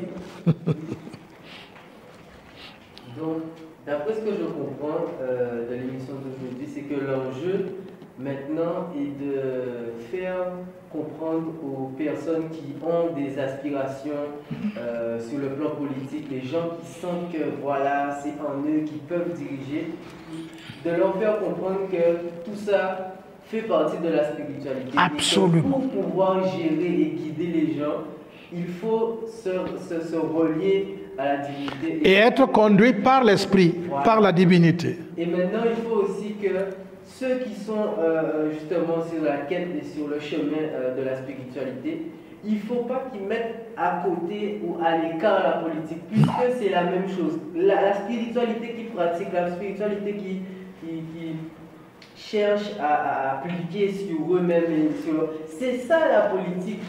Même sur eux seulement, même sur le rapport avec son voisin, sa soeur, son frère, pas besoin d'aller chercher les populations. Tout. Rien que ça, c'est la politique. Donc voilà, c'est ce que je voulais apporter. Ben, c'est très bien comme contribution. Bon, alors, je crois que nous, on ne va pas parler seul jusqu'à la fin. Nous allons bientôt clôturer s'il n'y a plus d'intervention. Mais nous pouvons parler de la politique même pendant 50 émissions. Hein. Il y a tellement de choses à dire par rapport à ça. J'espère que certains d'entre vous, abonnés de cette émission, si vous êtes... nous vous conseillons de faire politique. Vous avez, chacun est né quelque part. Vous avez un lien avec votre pays, le Gabon, ou on appelle ça là, le Congo, hein, le Bénin, hein, le Burundi, la Côte d'Ivoire. Vous êtes, chacun a un pays. Pourquoi vous ne devriez pas? Pourquoi se mettre en dehors de la politique? Pourquoi? Bon, maintenant, comme nous avons dit aujourd'hui, nous avons voilà un mouvement qui a un caractère purement panafricain. Le mouvement politique que nous on est en train de légaliser au Cameroun, il est panafricain. Même dans nos statuts, dans notre projet de société, vous allez voir, quand vous allez avoir ces documents entre les mains, vous allez voir, c'est complètement panafricain. Parce que pour nous, nous ne travaillons pas sur la base du saucissonnage, de la division hein, qu'on a réalisé à la conférence de Berlin. Non, pas du tout. Nous, on considère que l'Afrique est une. Et notre projet de société est africain. C'est tout. À partir du moment où on réalise ce qu'on va réaliser pour l'Afrique, l'humanité est sauvée. C'est ça notre rôle, c'est ça notre mission, Save Africa. Nous sommes venus pour ça. C'est ça notre mission, ce n'est pas autre chose, sauver l'Afrique. De la noyade, parce qu'on l'a entraîné dans des eaux terribles. Et tout, il faut donc sauver l'Afrique que l'Occident et tout le reste a voulu noyer totalement. C'est ça notre travail qu'on est en train d'accomplir. Bon, ceci dit, moi je sais qu'on a passé quand même des bons moments et nous espérons que vous allez en faire bon usage. D'ici peu, nous allons commencer maintenant à faire un travail, y compris des émissions politiques. Notre chaîne YouTube va recommencer à fonctionner à plein temps, hein, avec des émissions sur le plan politique et tout cela, hein, avec des débats, des trucs vraiment sérieux. Hein. Donc voilà, c'est une nouvelle phase. Pendant ce temps, ceux qui sont élèves de notre école, ils vont avoir un travail. Non, vous aurez encore à travailler beaucoup plus encore sur vous-même. Parce que comme se demandait quelqu'un tout à l'heure là, est-ce que vous pouvez supporter le karma de l'Afrique? Oui, pour le porter, il faut être propre. Il faut que le cœur soit pur. C'est ça qui permet de porter le karma de l'Afrique. Parce que l'Afrique aujourd'hui vit dans une situation... Elle a des excuses quand même, hein, même s'il y a une responsabilité, mais elle a des excuses. Elle a été embarquée dans un système. On peut demander, mais est-ce qu'ils avaient moyen de faire autrement? La preuve, ce système a emballé le monde entier. Ce n'est pas seulement l'Afrique. Mais on est là souvent comme si les Africains... Non, non. Le système en question a emballé tout le monde. Le Japon, la Chine, l'Australie, partout. Et il n'y a pas un endroit que ce système n'a pas emballé. Donc vous n'allez pas demander aux Africains, vous allez les accuser d'avoir été emballés, alors que toute l'humanité a été emballée. Donc, comme c'est notre responsabilité de rétablir la Mahat, dont la vérité justice, c'est pour cela que ça ressort clairement dans notre projet de société, nous allons le faire. C'est ça l'essence de notre vie. C'est ça le sens aussi de notre vie. Nous devons le faire. On n'a même pas le choix. Malheur à nous si on ne fait pas ça. Donc nous voulons vous inviter à être davantage regardants et la clé étant effectivement de ne pas se retrouver parce que les mauvaises compagnies corrompent les bonnes mœurs. Vous voulez faire politique, n'allez pas faire la politique avec des gens qui le matin quand ils se réveillent, ils pensent seulement comment ils vont se bourrer les poches, hein, ainsi de suite. Ah, vous n'allez pas faire la politique, jamais du tout. La politique, vous la faites avec des gens qui, en permanence, pensent aux autres. Et c'est ça qui spiritualise l'être de l'homme. Vous avez vu le passage, le message que j'ai envoyé aujourd'hui sur Facebook. Je pense que pour ceux qui sont amis, ils ont vu ça. C'est une pensée que j'ai mise sur Facebook ce matin. Très bien. Si quelqu'un se rappelle qu'il a vu ça, bon, il peut le dire.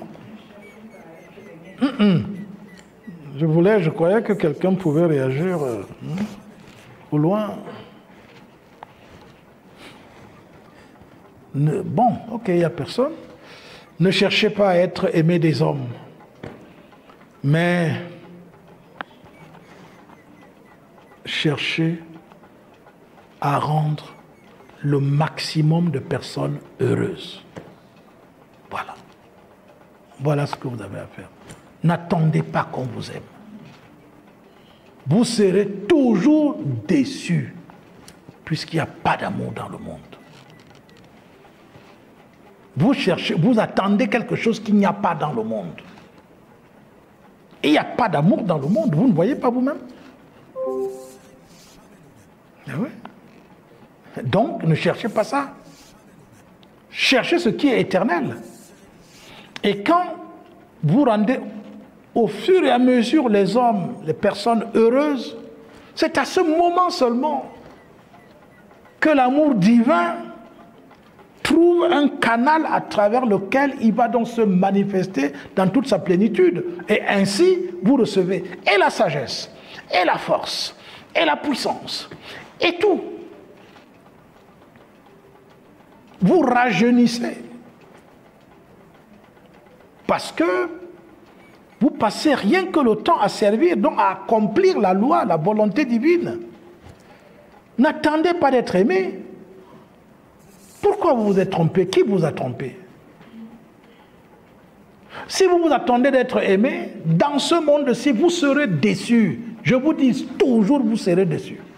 N'attendez rien dans ce sens. Vous serez déçus, à tort ou à raison.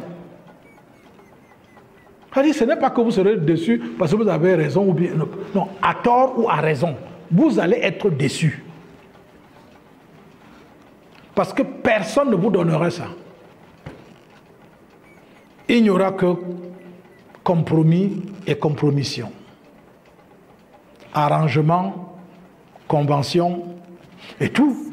Il n'y a pas d'amour, il n'y a pas. Mais si par contre, vous décidez de vous mettre au service des autres, vous n'attendez pas l'amour.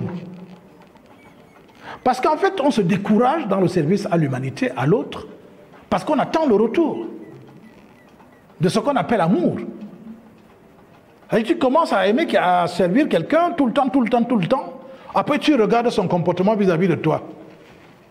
Dès que tu ne vois pas le retour, tu dis, voilà, un loupard comme ça. Je perds mon temps à faire tout ce que je peux et tout. Et voilà le salaire que j'ai. Oh yo, massa.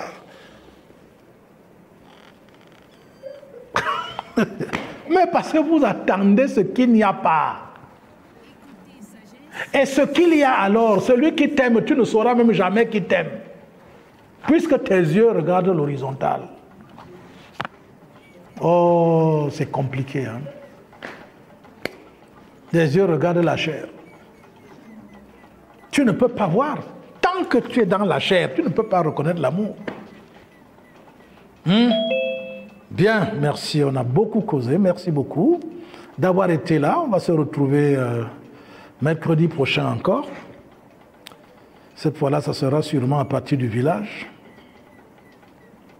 Et puis, portez-vous bien. Portez-vous très très bien. Que votre travail contribue au bonheur de l'humanité, que l'humanité goûte le bonheur déjà sur le plan matériel, et nous pouvons le faire ensemble. Actuellement, nous avons déjà commencé la comptabilité du parti politique dès ce soir. Tout ce que nous avons donné jusqu'à nos jours, on n'a pas à être comptabilisé. Maintenant que nous ouvrons ce travail à tous les hommes de la terre, parce que les gens qui vont entrer dans le mouvement politique ne sont pas forcément ni membres de Save Africa, ni membres de l'école traditionnelle africaine des mystères et tout. On va être avec tout le monde. Et donc là, maintenant, on a commencé la comptabilité. Et c'est avec ça que je chute. Pour ceux qui pensent que ce travail que nous commençons aujourd'hui sur le plan politique réellement peut apporter quelque chose pour leur pays, peut contribuer à faire en sorte qu'ils participent au bonheur de leurs frères à qui ils sont reliés ou apparentés par l'esprit, eh bien, n'hésitez pas de soutenir ce parti. N'hésitez pas de soutenir ce mouvement. Vous ne serez pas dessus. Vous ne regretterez jamais d'avoir soutenu, y compris matériellement, ce mouvement. Nous avons besoin de vous. Et nous avons beaucoup de travail à faire par rapport à cela. Merci encore une fois. Bonsoir à tous et bye bye.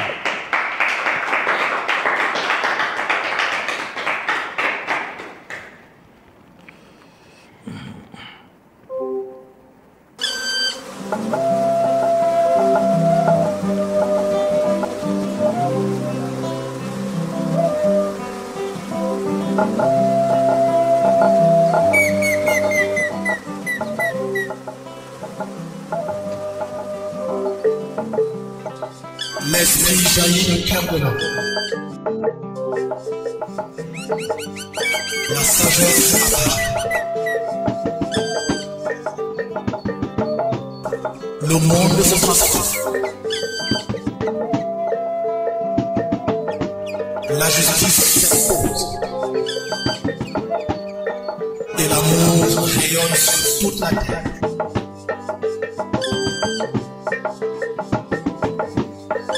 Écoutez sagesse.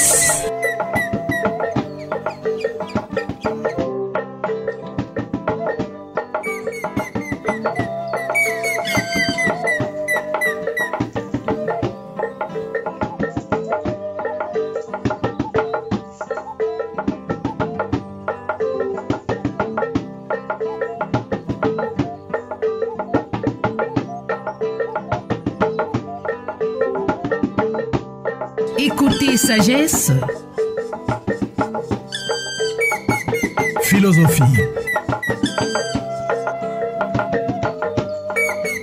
Écologie. Spiritualité. Santé. Religion. Science.